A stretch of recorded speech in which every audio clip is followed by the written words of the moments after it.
Welcome to Pindar Poetry. We hope you learned something new. You'll start in Settings to make changes that actually stick. First, confirm your iOS version so theme options and wallpaper features match. If outdated, update. Next, back up to iCloud or Finder. This protects data if anything misapplies. Now choose dark mode or light mode as your base to influence system colors. Once done, go to Wallpaper Settings. This first step establishes system compatibility and preserves your phone if you need to revert.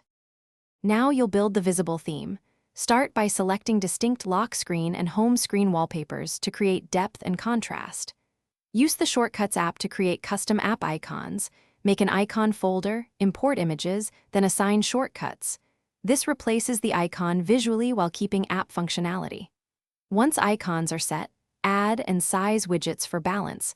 Larger widgets anchor the layout. Make sure to test tap areas so widgets and icons remain easy to use.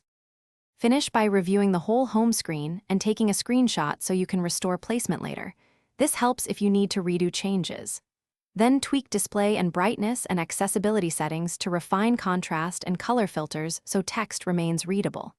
If icons or widgets revert, don't panic. Reapply shortcut links, restart your device, and check profile or configuration settings. If problems persist, restore from your backup and repeat steps more conservatively. Thanks for watching. Consider subscribing if we helped you.